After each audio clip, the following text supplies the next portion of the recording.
Good day, everyone. For today's discussion, we are going to discuss about assessing learning outcomes in science teaching. Before we start our report, I would like to present first our objectives. Upon the completion of the discussion, students will be able to define what is assessing learning outcomes in science teaching, elaborate the 8 ways of assessing learning outcomes in science teaching. In order to know how to assess learning outcomes, let us first define what is assessment. Assessment is an action or instance of making a judgment about something. It is the act of assessing something, the evaluation or estimation of the nature, quality, or ability of someone onto something. The purpose of assessment is to evaluate, assess the learning outcomes of the students. If the students have learned and understand the lesson, and identify those lessons that they have not understand, and provide immediate solution. I know that we are all familiar with the word assessment, for we have been encountering it plenty of times in our high school years and even now that we are in college. Now, what is assessing learning outcomes in science teaching? Assessment in science can take many forms, but broadly involves assessment for learning, assessment of learning, and assessment as learning. When we say assessment of learning, it is the formative way. Feedback is given to students about a specific aspect of their work, ideally during the task. Let us take, for example, role plays, group activities, and other performance. Assessment for learning or summative, a grade is given to students based on their performance. This should be an age-related measure. Good assessment should come through well-planned activities. Students should be able to express and display their understanding as they progress through the task, with the teacher surveying and intervening when necessary. In order to assess learning outcomes of the students, science subject teachers can use these 8 ways to assess science teaching. The 8 ways to assess science teaching are: summative assessment, assessment design, standardization and marking accurately, question level analysis, planning for reteach, peer assessment in science, written feedback in science, and assessing scientific skills in science. The first one is summative assessments in science. Summative assessment influences teachers' and students' motivation and attitude. Summative is used through paper examination or test, assigning grades and levels in science based on curriculum taught.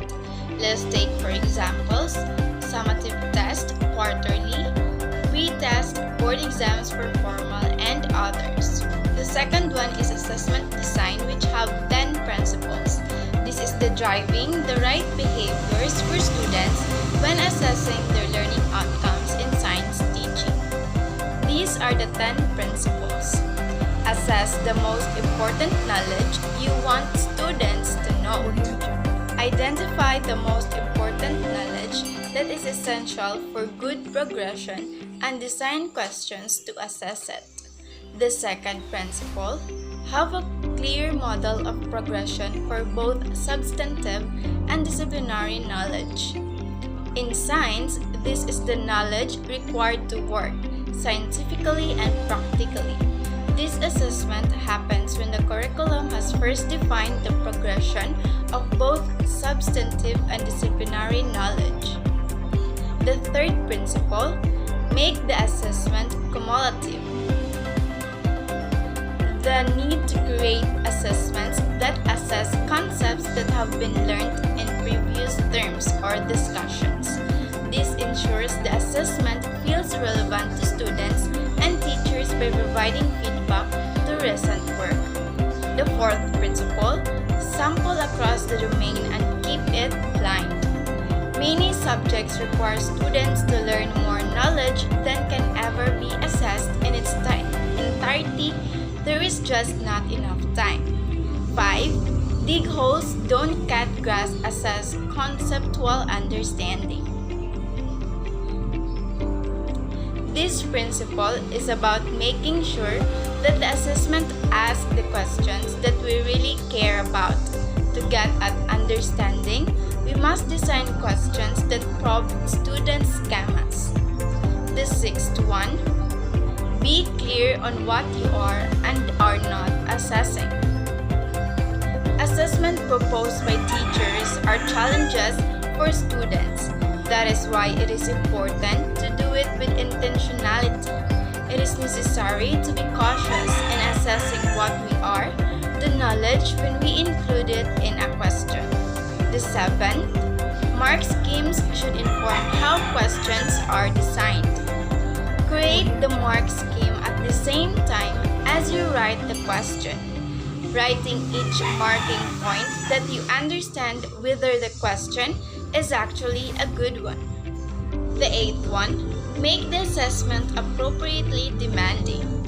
Having foundation and higher tier paper can increase the ability of an assessment to distinguish candidates. Untiered assessments provide a common currency to compare students and importantly. 9. Assessments should balance workload with effectiveness. Balance the need for the quality assessment information with the need for making workload sustainable. 10th principles, the last one, provide opportunities for teachers to practice applying the mark scheme. Marking accurately requires real expertise. It produces and supports teachers to develop their understanding of what great student work looks like. Those are the 10 principles and number 2. The third one, standardization and marking accurately. This is the process of checking or evaluating the answers of the students. Once teachers have had a chance to review the expert's markings or the teacher's commentary, you can then take feedback to agree the final group consensus. The process of improving the ability to mark a test starts with an expert or the teacher writing a dummy paper. This is essentially answering the test that students sat with mocked-up answers. The best dummy papers are written in such a way that they represent common student answers, misconceptions, and errors, as well as modeling some exemplary students' responses. The fourth one, question level analysis. Question analysis focus in finding what topic the students are not good at in various subjects. This focuses on revising and reteaching those specific areas where students are in low level. Teachers must keep a note of common errors when they mark papers in order to reteach concepts and address misconceptions. Recording student marks on a specific topic is very blunt tool indeed to perform meaningful question level analysis. Question level analysis has become popular recently when teachers review assessments. Planning for reteach. This lesson that has been specifically planned to remedy mistakes and misconception. Planning means analyzing and studying the objective as well as the way in which we will achieve them. It is a method of action to decide what we are going to do and why. It helps the teacher to be well prepared and be aware of what he or she intends on teaching the students. Planning for reteach is important in a sense that it guides us to what to follow and what to do. In planning for reteach, we have focus. Perhaps the most important aspect effective reteach is focus. We all know that focus is important because it is a gateway to all thinking, perceptions, memory learning, and decision making. Without good focus, all aspects of your ability to think will suffer. A simple reality, if you can't focus effectively, you can't think effectively. Next is, what should I reteach the low-hanging fruit? So, what question to reteach are hardest simply worse on in the exam. A starting point has to be looked at the data, but with a healthy dose of skepticism. When I say data, it means information dismissed from a questions level analysis, students' exam papers, or student work. What you are looking for the low-hanging fruit, these are the questions where students underperform, achieve marks below comparable groups. If you focus your reteach session on these areas, then students are more likely to find success. If you're working with teachers who have never had much feedback on their teaching or who are new to the profession, there are solid reasons to make specific suggestions. If a small change can have a big impact, there's no reason to ignore the opportunity. It's important to understand, though, that this is the low-hanging fruit of improvement in our profession.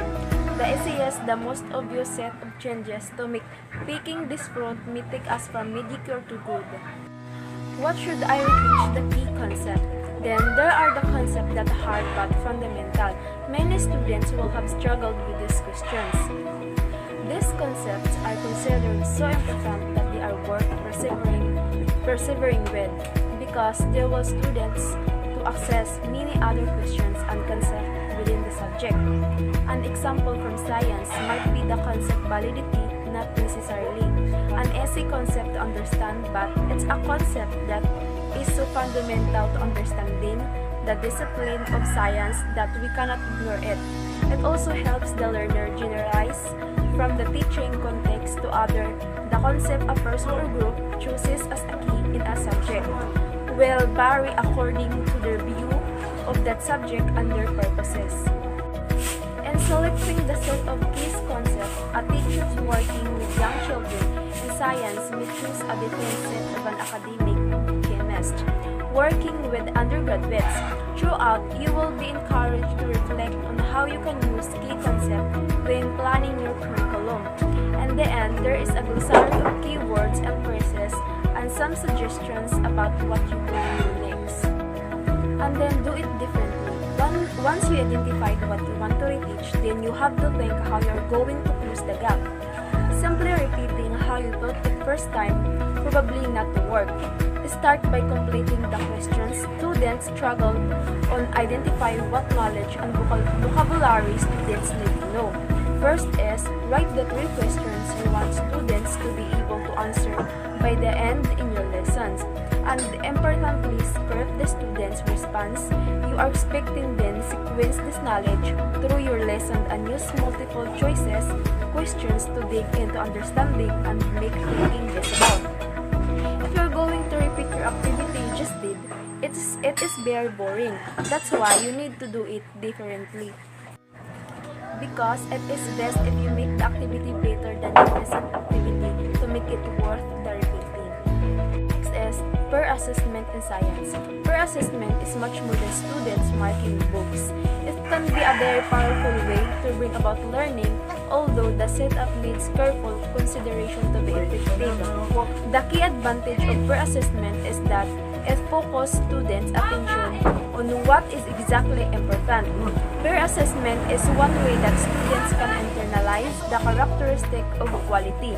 It increases students' responsibility and autonomy, and help moves the students from passive learner to active learner. Per assessment provides opportunity for students to practice working with others and communicating with others, and helping others to improve, all of which are important skills for the increasingly collaborative world in which we live. Another benefits of per assessment is that students can adjust their own work and thinking by investigating the work of other students. Must feel that the classroom is a safe and supportive environment. For per assessment, they must trust each other to provide honest and constructive feedback. This allows them to become comfortable with one another, which increases the quality of the feedback. It does help to learn how to receive feedback from different people. So, educators should encourage students to get feedback from all learners throughout the year. Providing peer feedback and workout toward peer assessment may not be familiar to all students, so building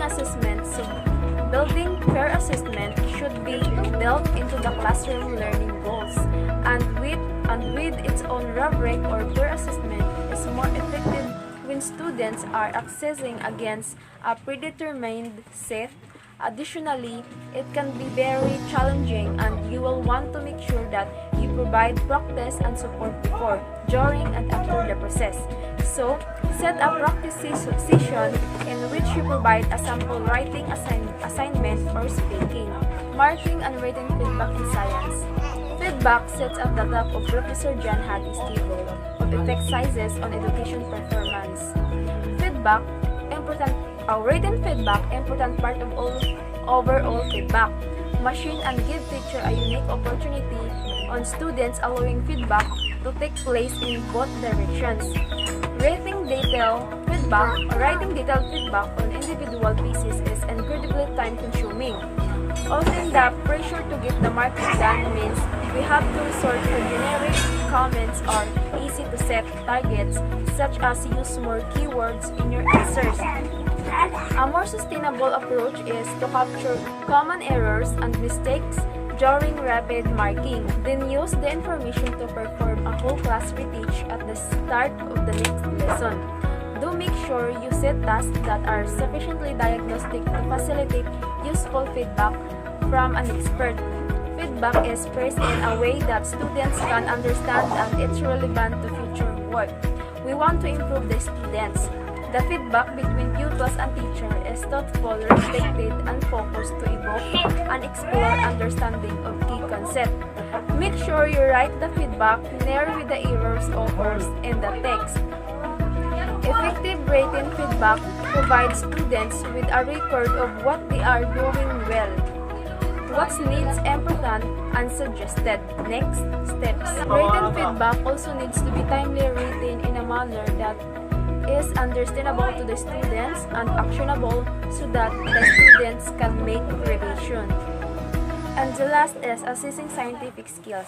Scientific skills defined to be the abilities necessary in order to make a scientific research. It is important for an individual to possess those qualities in order to make sound and proper scientific argument. Science process skills are a set of skills used in scientific activities. Each activities are expected to facilitate students to develop science process skills such as observing, inferring, predicting, asking questions, constructing hypotheses, designing experiments, applying concepts, and communicating. And the assessment maps for tracking scientific skills. This can be used by students and teachers to track progress of being able to carry out some specific scientific skills.